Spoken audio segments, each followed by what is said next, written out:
రష్యాపై America సంచలన ఆరోపణలు చేసింది. రష్యా మాతో పరోక్షంగా యుద్ధం చేస్తోంది అంటోంది అమెరికా. రష్యా ఇచ్చినటువంటి సమాచారంతోనే ఇరాన్ మా యుద్ధ నౌకలపైన దాడి చేస్తోంది అంటోంది అమెరికా.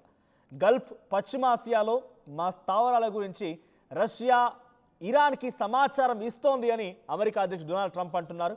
ఇక ఖచ్చితమైనటువంటి శాటిలైట్ డేటాను రష్యా ఇరాన్ ద్వారా హౌతీలకు అందిస్తోంది అంటుంది అమెరికా.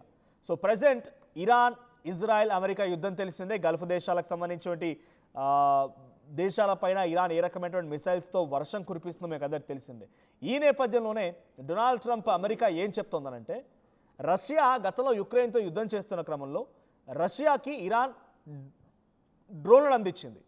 ఇప్పుడు దానికి పరోక్షంగా సహాయం చేస్తూ డైరెక్ట్గా యుద్ధంలో లేకపోయినా రష్యా ఇరాన్కి తమ డేటా నావిగేషన్ సెంటర్తో, తమకున్నటువంటి ఇంటెలిజెన్స్ టెక్నాలజీతో ఇరాన్కి ఇన్ఫర్మేషన్ ఇచ్చి ఇరాన్ ద్వారా మళ్ళీ హౌతీలకు ఇన్ఫర్మేషన్ ఇస్తోంది. హౌతీలు అంటే ఎవరు? Red sea. So red sea దగ్గర ఎవరైతే ఉండి ఇరాన్పై అటాక్ చేయాలనుకుంటారో, లేదు ఇజ్రాయెల్కి సహాయం చేయాలి, ఇజ్రాయెల్కి యుద్ధ సామాగ్రి అందించి ఇజ్రాయెల్ నుంచి అటాక్ చేయాలనుకుంటారో, ఆ తర్వాత సౌదీలో, ఖటార్లో, తర్వాత దుబాయ్లో, అటు బహ్రెయిన్లో, బనామాలో ఉన్నటువంటి ప్రాంతాల్లో అమెరికా సైనిక స్థావరాలు ఎక్కడున్నాయని చెప్పేటువంటి ఇన్ఫర్మేషన్ని కూడా ఇటు ఇరాన్కి అందిస్తోంది రష్యానే. రష్యా కనుక ఇన్ఫర్మేషన్ అందించకపోయి ఉంటే ఈ స్థాయిలో ఈరోజు ఇరాన్ యుద్ధం చేసేది కాదు.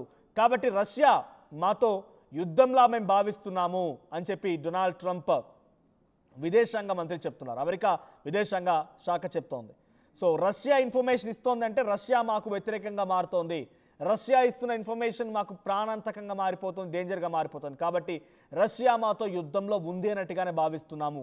దీనికి తగ్గట్టుగా రష్యా అంతకంతకు పరిణామాలు ఎదుర్కోక తప్పదు అని చెప్పి డొనాల్డ్ ట్రంప్ అంటున్నాడు. సో డొనాల్డ్ ట్రంప్ యొక్క మాట ఒక్క మాటలో చెప్పాలంటే, తను చేస్తే సంసారం, ఎదుటి వాళ్ళు చేస్తే వ్యభిచారం అన్నట్టుగా మారిపోయింది. తను అమెరికా దేశం నుంచి అటు పాకిస్తాన్కి డబ్బులు అందించవచ్చు, పాకిస్తాన్కి యుద్ధ సామాగ్రి అందించవచ్చు, పాకిస్తాన్లో పెట్టుబడులు పెట్టవచ్చు. ఇండియా పాకిస్తాన్ యుద్ధం చేస్తూ ఉంటే పాకిస్తాన్కి అది 1964 అయినా, తర్వాత 75 అయినా, పలుమార్లు యుద్ధం ఎప్పుడైతే జరిగిందో యుద్ధం జరిగినప్పుడల్లా పాకిస్తాన్కి సహకరించవచ్చు. కానీ ఇటు రష్యా మాత్రం ఇరాన్కి సహకరిస్తే తప్పు.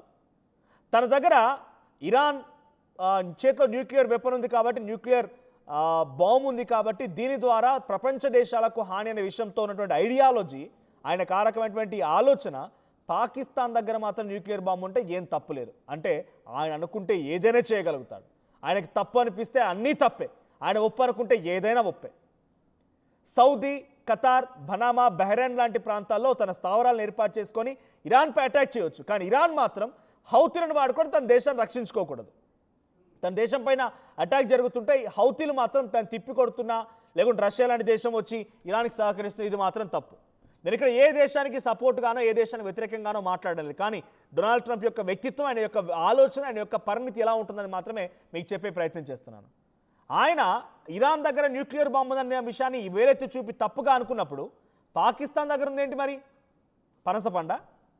పాకిస్తాన్ దగ్గర ఉంది కూడా అదే న్యూక్లియర్ బాంబు కదా. మరి పాకిస్తాన్ దగ్గర న్యూక్లియర్ బాంబు ఎందుకు తప్పు అనిపించలేదు? అక్కడ ఉన్నటువంటి న్యూక్లియర్ బాంబుతో పాకిస్తాన్ తప్పు చేసి పాకిస్తాన్ ప్రపంచ దేశాల అశాంతి జరగకుండా అడ్డుకోదు, ప్రపంచ దేశాలు అశాంతి నెలకొల్పే అవకాశం ఉంది అని చెప్పి ఎందుకు అనుకోలేకపోతున్నాడు? రష్యా సహకరిస్తున్న తప్పుపడుతున్నాడు. మరి యుక్రెయిన్కి సహకరించవచ్చా? యుక్రెయిన్కి నువ్వు సహకరించి యుక్రెయిన్లో రేర్ ఎర్త్ మినరల్స్ ప్రాజెక్టు పెట్టి 50% వాటా తీసుకొని దాన్ని అమ్ముకొని సొత్తు చేసుకొని ఉక్రెయిన్ నీ దగ్గర మార్టిగేజ్ చేసుకున్నప్పుడు, ఉక్రెయిన్ దేశాన్ని మొత్తాన్ని కూడా నీ చెప్పు చెత్తలో పెట్టుకున్నప్పుడు నువ్వు గొప్పోడివి. కానీ తనకి సహకరించినటువంటి దేశానికి ఇప్పుడు అవకాశం వచ్చిందని చెప్పి రష్యా మేబీ చేయవచ్చు, చేయకపోవచ్చు. అలా చేస్తే తప్ప.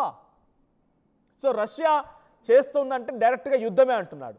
సో నిజంగా యుద్ధమే అనుకుంటే రష్యా మీద ఒక బాంబు వేసి చూడు, పుతిన్ ఒక్కసారి గెలికి చూడు, పుతిన్ టచ్ చేసి చూడు, దానికి ప్రతీకారం ఏ స్థాయిలో ఉంటుంది, ఏ స్థాయిలో నీపైన తిరిగి దాడి చేయాలనుకుంటాడు, ఏ స్థాయిలో నువ్వు దానికి పర్యావసనం ఎదుర్కోబోతున్నావు అనేది. సో ఇక్కడ ఒకటే, అగ్రరాజ్యాలు, ఫైనాన్షియల్గా స్టేబుల్గా ఉన్న కంట్రీస్, టెక్నాలజీ పరంగా కొంత ఈక్వల్గా ఉన్న కంట్రీస్ ఏ రోజు డైరెక్ట్గా వార్లోకి దిగవు. ఇప్పుడు రష్యా అయినా అమెరికా అయినా కూడా రష్యా నిజంగానే ఇనిషియేట్ చేయాలి, నిజంగానే కాపాడాలనుకుంటే అమెరికా డైరెక్ట్గా ఇరాన్ మీద అటాక్ చేసినట్టుగా రష్యా వెళ్ళి డైరెక్ట్గా ఇజ్రాయెల్ మీదనో, రష్యా వెళ్ళి డైరెక్ట్గా అమెరికా మీదనో ఎందుకు అటాక్ చేయట్లేదు? Because they want their business. వాళ్ళకు వాళ్ళ బిజినెస్ కావాలి. రష్యా మనకు మంచి మిత్రత్వ దేశమైనా సరే మనం డెఫినెట్గా కొంత నిజాలు పచ్చి నిజాలు మాట్లాడుకోవాలి కాబట్టి అమెరికా డైరెక్ట్గా ఇరాన్పై ఎందుకు అటాక్ చేస్తోంది, రష్యాని ఎందుకు ఎదిరించలేకపోతుంది? మరి రష్యాకి ఉక్రెయిన్కి యుద్ధం జరుగుతుంటే రష్యా నుంచి ఆయిల్ కొనొద్దు, రష్యా నుంచి ఏం కొనొద్దు, రష్యాని ఫైనాన్షియల్ దెబ్బతీయాలని చెప్పి పదే పదే మాట్లాడిన అమెరికా ఎందుకు రష్యా మీద ఒక మిసైల్ వేయలేకపోతుంది? ఒక చిన్న డ్రోన్, ఒక చిన్న మిసైల్, ఒక చిన్న డ్రోన్ లేదా డైరెక్ట్గా పుతిని టార్గెట్ చేసి ఎందుకు నేను హతమారుస్తామని చెప్పి అలీ ఖమేనీని హతమార్చే విధంగా ప్రయత్నం చేయలేకపోతోంది? లేదనంటే కనీసం ఆ మాట మాట్లాడలేకపోతోంది. వాళ్ళు అగ్రరాజ్యాలు పోరాడితే డెఫినెట్గా విధ్వంసం చాలా నెక్స్ట్ లెవెల్ ఉంటుంది. మన కంప్లీట్గా ఎర్త్ భూభాగం మొత్తం బద్దలైపోతుంది. ఇది ఒకటే కాదు, చాలా పెద్ద మొత్తంలో విధ్వంసం జరుగుతుంది. కాబట్టి డైరెక్ట్గా అటాక్ చేయరు. వాళ్ళంతా కూడా చిన్న చిన్న దేశాల చాటుగా ఉండిపోయి ఒకరిపై ఒకరు మాటలు విసురుకుంటారు తప్ప డైరెక్ట్గా అటాక్ చేయరు. ఇప్పుడు అమెరికా అధ్యక్షుడు డొనాల్డ్ ట్రంప్ ఏమంటున్నాడు? రష్యా అధ్యక్షుడు డైరెక్ట్గా రంగంలోకి దిగాడు, మాతో యుద్ధం జరుగుతున్నట్టే భావిస్తున్నాం అంటున్నాడు. యుద్ధం జరిగినట్టుగా భావిస్తున్న మీరు దమ్ముంటే రష్యాని ఎదుర్కోండి, రష్యాపై అటాక్ చేయండి, రష్యా అధ్యక్షుడు పుతిన్ని డైరెక్ట్గా కౌంటర్ చేయండి, చూద్దాం. ఆ సాహసం చేయడు. బికాస్ రష్యా పైన ఎదుర్కొనే దమ్ము, రష్యాని ఎదుర్కొనేటువంటి సాహసం చేస్తే తన వైపు కూడా సరి సమానంగా నష్టం వాటిల్తారు. రష్యాలో 100 కోట్ల రూపాయల నష్టం వాటిల్తే అమెరికాలో సైతం 100 కోట్లు. బికాజ్ రెండు ఈక్వల్ దేశాలు, ఫైనాన్షియల్గా ఉన్నటువంటి దేశాలు, టెక్నాలజీ ఉన్న దేశాలు, వార్ వెపన్ పరంగా కొంత అద్భుతమైన దేశాలు, జనాభా పరంగా రష్యా చాలా పెద్ద దేశం. సో రష్యా అధ్యక్షుడు డైరెక్ట్గా యుద్ధంలో ఉన్నాడు అని చెప్పి భావించే ట్రంప్ ఏం చేస్తారో చూడాలి. నాతో పాటు నా కొలీగ్ కళ్యాణ్ జాయిన్ అవుతున్నారు. కళ్యాణ్, సో రష్యా కూడా యుద్ధంలో ఉంది, రష్యా కూడా ఇప్పుడు మాతో యుద్ధంలో ఉంది, రష్యాను కూడా మేము ఎదుర్కోబోతున్నాం, రష్యాని హెచ్చరిస్తున్న అమెరికా ఏం చేయొచ్చు? రష్యా ఈ వార్ని ఎలా తీసుకునే అవకాశం ఉంది? రైట్ మనోజ్, మనం చూస్తే కనుక ఇటు రష్యా అలాగే నార్త్ కొరియా ఈ రెండు దేశాల మధ్య సెక్యూరిటీ స్ట్రాటజిక్ పార్ట్నర్షిప్కి సంబంధించి ఒక డీల్ అయితే ఉంది. అంటే మ్యూచువల్గా డిఫెన్స్కి సంబంధించిన ఒక డీల్ అయితే ఇటు నార్త్ కొరియా రష్యా మధ్య ఉంది. ఇటు ఇరాన్తో కూడా అలాంటి ఒక ఒప్పందం 2025 2025లో అలాంటి ఒక ఒప్పందం ఉండే, కానీ దాన్ని ఎక్స్టెండ్ చేయలేదు, దాన్ని 2025లోనే ఎండ్ చేశారు. కానీ ఇండైరెక్ట్గా ఖచ్చితంగా రష్యా ఇప్పుడు ఏం చేస్తుంది అంటే ఇంటెలిజెన్స్ అలాగే టాక్టికల్ అసిస్టెన్స్ని ఇప్పుడు రష్యా ఇరాన్కి ఇస్తుంది. అమెరికాకి సంబంధించిన ఆఫీషియల్స్ ఏమంటున్నారంటే చాలా క్లియర్గా వాళ్ళు ఏం రిపోర్ట్ చేస్తున్నారంటే ఇటు రష్యా అమెరికాకి సంబంధించిన మిలిటరీ అసెట్స్, ఇటు మిడిల్ ఈస్ట్లో ఉన్న military assets, warships, air crafts, వీటికి సంబంధించిన ఇంటెలిజెన్స్ అంతా కూడా ఎప్పటికప్పుడు ఇటు రష్యా ఇరాన్కి సపోర్ట్ చేస్తుంది అంటూ ఇటు అమెరికన్ ఆఫీషియల్స్ చెప్పుకొస్తున్నారు. మళ్ళీ ఇంకొకటి ఏంటంటే ఎలక్ట్రానిక్ వార్ఫేర్. రష్యా రీసెంట్గా 2025లో మనం చూస్తే కనుక ఇటు జామింగ్ సిస్టమ్స్, అమెరికాకి సంబంధించిన మిసైల్స్, వార్షిప్స్, అమెరికాకి సంబంధించిన మిసైల్స్, వార్షిప్స్, అలాగే ఎయిర్ క్రాఫ్ట్, ఎయిర్ బేస్కి సంబంధించిన ఏవైతే ఎక్విప్మెంట్స్ ఉన్నాయో అవన్నీ జీపీఎస్ బేస్డ్, అంటే జీపీఎస్ని నమ్ముకొనే అవి పనిచేస్తుంటాయి. ఆ జీపీఎస్ని ఆ కోఆర్డినేషన్స్, అంటే ఈ జీపీఎస్కి సంబంధించిన జామింగ్ టెక్నాలజీ ఏదైతే ఉందో ఆ జామ్ చేయడానికి, అంటే ఆ జీపీఎస్ కోఆర్డినేట్స్ సరిగ్గా పనిచేయకపోవడం, అవి మిసైల్స్ ఒకవేళ యూజ్ చేసినా కూడా ఒక పాయింట్ తర్వాత అవి పనిచేయకుండా ఉండడం, అంటే గాల్లోకి వచ్చిన తర్వాత ఎక్కడికి వెళ్ళాలి లొకేషన్ కూడా తెలియకుండా వాటిని జీపీఎస్ జామింగ్కి సంబంధించిన టెక్నాలజీ, ఆ ఎలక్ట్రానిక్ వార్ఫేర్ని కూడా ఇటు రష్యా ఇరాన్కి సప్లై చేసింది. ఆ జామింగ్ సిస్టమ్స్కి సంబంధించిన టెక్నాలజీని క్రాసుకా జామింగ్ సిస్టమ్స్ అని, అది 2025లోనే రష్యా ఆల్రెడీ సప్లై చేసింది. మరొక పక్కన ఇంకోటి మనం చూస్తే ఇటు రష్యా ఇరాన్కి సంబంధించిన ఒక స్పై శాటిలైట్, ఖయ్యం అనే ఒక శాటిలైట్ ఉంది, దాన్ని రష్యానే బిల్డ్ చేసి రష్యానే లాంచ్ చేసి ప్రస్తుతానికి స్పేస్లో అది ఉంది.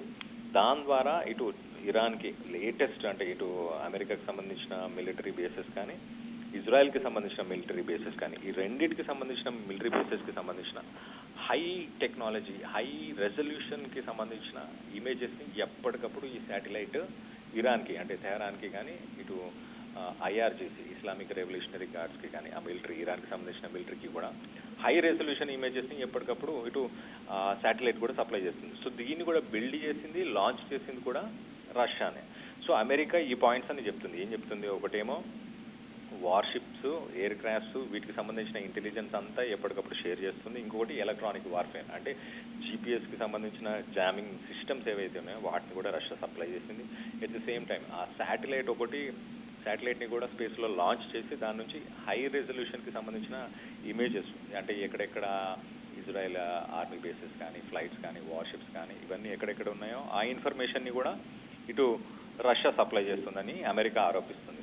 ఇంకో పక్కన మనం చూస్తే కనుక ఇటు 2026లోనే ఇటు రష్యా ఇరాన్కి 48 సుఖోయ్ 35కి సంబంధించిన ఫైటర్ జెట్స్ని కూడా జస్ట్ జనవరిలోనే సప్లై చేసింది. అలాగే ఎయిర్ డిఫెన్స్ సిస్టమ్ మనం ఒకసారి చూస్తే S-400 air defence system operation Sindoor టైంలో కూడా మనకి కళ్యాణ్. సో ప్రెసెంట్ ఉన్న సిచ్యువేషన్లో రష్యా డైరెక్ట్గా యుద్ధంలోకి దిగింది అని చెప్పి అమెరికా అంటోంది అని అంటే అమెరికా ఏం చేయొచ్చు? రష్యాపై నిజంగా అటాక్ చేసే అవకాశం ఉందా, లేదా రష్యాని కట్టడి చేయడం కోసం ఇంకేదైనా వ్యూహాత్మకంగా అమెరికా అడుగులు వేసే అవకాశం ఉందా? రష్యా డైరెక్ట్గా యుద్ధంలో దిగింది మాతో పాటు అనేటువంటి మాటని ఎలా చూడాలి? రష్యా చైనా ఇవి రెండు కూడా ఇండైరెక్ట్గా ఇరాన్కి సపోర్ట్ చేస్తున్నాయి. వార్లో అవి రెండు కూడా ఇండైరెక్ట్గానే ఇన్వాల్వ్డ్, కానీ డైరెక్ట్గా ఇన్వాల్వ్ అయినట్టు వాళ్ళు ఎక్కడ ప్రూవ్ చేయడానికి లేదు. సో అమెరికా ఇప్పుడు రష్యా మీదకి వార్కి వెళ్ళడానికి ఇప్పుడు ప్రస్తుతానికి సిద్ధంగా లేదు. నాకు తెలిసి ఇరాన్ ఇష్యూ ఒక కొలిక్కి వచ్చేదాకా ఇటు రష్యాని కాన్సన్ట్రేట్ చేయలేని సిచ్యువేషన్. ఒకవేళ రష్యా మీదకి వార్కి వెళ్ళాలనుకుంటే యుక్రెయిన్తో ఉన్న సిచ్యువేషన్ని అడ్డు పెట్టుకొని రష్యా మీదకి గతంలోనే అమెరికా వార్కి వెళ్ళే అవకాశం ఉండేది. కానీ రష్యా ఆ వార్ని ఎఫర్ట్ చేయలేని ఇటు అమెరికా రష్యాతో వార్ని ఎఫర్ట్ చేయలేని సిచ్యువేషన్. నాటోని అడ్డు పెట్టుకొని రష్యాని ఎంగేజ్ చేద్దాం, రష్యాకి సంబంధించిన ఆయిల్ ట్యాంకర్స్ వీటన్నిటిని కూడా ఎవరు కొనుక్కోకుండా ఇటు ఇండియా మీద ఆంక్షలు తీసుకొచ్చారు, చైనా మీద ఆంక్షలు తీసుకొస్తున్నారు. అట్ ద సేమ్ టైం ఇటు సౌత్ అమెరికన్ కంట్రీస్ కానీ మిడిల్ ఈస్టర్న్ కంట్రీస్ కానీ వీళ్ళందరి మీద ఆంక్షలు తీసుకొస్తున్నాడు రష్యా నుంచి ఎవరు ఆయిల్ కొనొద్దు అని. సో ఒక స్ట్రాటజీని అయితే ఫాలో అవుతుంది అమెరికా చాలా క్లియర్గా. రష్యా నుంచి ఆయిల్ కొనుక్కోకపోతే రష్యా యుక్రెయిన్ మధ్య జరుగుతున్న వార్కి డబ్బులు రష్యా దగ్గర ఉండకపోవడం వల్ల రష్యా వెనకడుగు వేస్తుంది, వార్ నుంచి వెనక్కి తగ్గే అవకాశం ఉంటుంది. సో రష్యాని ఇరకాటంలో పెట్టాలన్న ఉద్దేశంతోనే ఇప్పుడు ఇరాన్ని కూడా టార్గెట్ చేయడానికి ముఖ్య అంశం ఏంటంటే మనం చూస్తే కనుక ఇరాన్ నుంచే ఇటు రష్యాకి స్ట్రాటజీగా కొన్ని రోడ్ సిస్టమ్స్, రైల్వే నెట్వర్క్స్ కూడా వీళ్ళందరూ ఒప్పందం చేసుకొని ఇరాన్ ప్లస్ రష్యా అలాగే చైనా కూడా, ఈ చైనాకి రష్యాకి ఇరాన్కి సంబంధించిన ఆయిల్ రూట్స్ అన్నీ కూడా ఇరాన్ మీదుగానే వెళ్తున్నాయి. ఈ ఇరాన్ని కనుక బ్లాక్ చేస్తే ఇరాన్ని బ్లాక్ చేయడం వల్ల ఇటు రష్యా దెబ్బతింటది, ఇటు చైనా కూడా దెబ్బతింటది. చైనాకి almost 18 to 20% oil reserves Iran నుంచి వెళ్తున్నాయి. సో ఇరాన్ ఎంత రష్యా నుంచి ఆయిల్ కొనొద్దన్నా కూడా కొంటుంది కాబట్టి ఇటు చైనాని రష్యాని ఈ రెండింటిని ఒక్కసారి ఇబ్బంది పెట్టాలన్న ఉద్దేశంతోనే ఇరాన్ని చాలా స్ట్రాటజిక్గా అమెరికా ఇప్పుడు టార్గెట్ చేస్తుంది. బట్ ఇండైరెక్ట్గా సపోర్ట్ అయితే ఖచ్చితంగా రష్యా నుంచి ఉంటుంది, చైనా నుంచి కూడా ఉంటుంది. Manoj right, thank you Kalyan. So మొత్తంగా రష్యా డైరెక్ట్గా యుద్ధంలోకి దిగింది అని చెప్పి అమెరికా చెప్తున్న నేపథ్యంలో సో డైరెక్ట్గా నిజంగా రష్యానే యుద్ధంలోకి దిగి కేవలం నావిగేషన్ ఇన్ఫర్మేషన్ని హౌతీలకి ఇరాన్కి షేర్ చేయడమే కాకుండా తమ వార్షిప్స్ ఎలా వస్తున్నాయి, వార్షిప్లు ఎలా అటాక్ చేస్తున్నామో అమెరికా చేసినటువంటి ఎత్తుగడని ముందుగానే రష్యా పసిగట్టి అటాక్ చేయడం కోసం హౌతీలకు ఇన్ఫర్మేషన్ ఇస్తుందని అమెరికా భావిస్తోంది. కాబట్టి ఒకవేళ రష్యా నిజంగా యుద్ధంలో కనుక దిగితే ఇప్పటివరకు 3వ ప్రపంచ యుద్ధం వస్తుంది, ఆల్రెడీ జరుగుతుంది అనుకున్నాం. ఎటువంటి ఇంకా డైరెక్ట్ ఎఫెక్ట్ ఇండియా పైన లేకపోతే డైరెక్ట్ ఎఫెక్ట్ పక్క దేశాలపైన చూపించట్లేదు. ఒకవేళ రష్యా కనుక డైరెక్ట్గా దిగిపోయి తమ మిసైల్స్ని, తమ యుద్ధ నౌకల్ని, తమకు సంబంధించి ఫైటర్ జెట్స్తో రంగంలోకి దిగితే it's going to be big war, global వార్గా మారే అవకాశం ఉంది. బట్ అలా జరగదు. రష్యా డైరెక్ట్గా యుద్ధంలోకి దిగే అవకాశం చాలా తక్కువ. అమెరికా తన స్వార్థం కోసం, తన స్వలాభం కోసం ఇరాన్ని తమ చెప్పు చేతుల్లో పెట్టుకోవడం కోసం యుద్ధం చేస్తోంది. కానీ అమెరికా డైరెక్ట్గా యుద్ధంలోకి దిగడానికి గల కారణం ఇదే. రష్యాకు అటువంటి అవసరం లేదు, అటువంటి ఆవశ్యకత కూడా లేదు.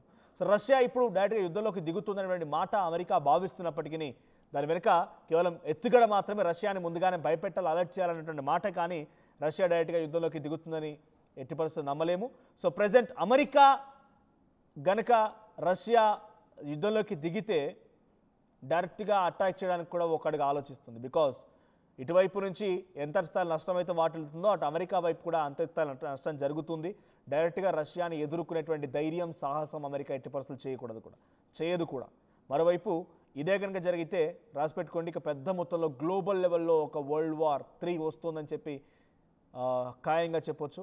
సో నిజంగానే కనుక యుద్ధంలోకి దిగితే రష్యా అండ్ అమెరికా ఈ రెండు దేశాల మధ్యలో ఎవరు గెలవాలని మీరు కోరుకుంటున్నారు?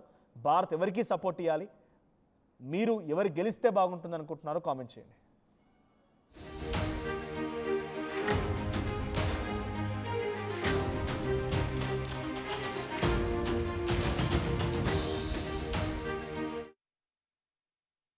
అసలైన తొలి వెలుగు. ఫాలో వాట్సాప్ @తొలి వెలుగు official.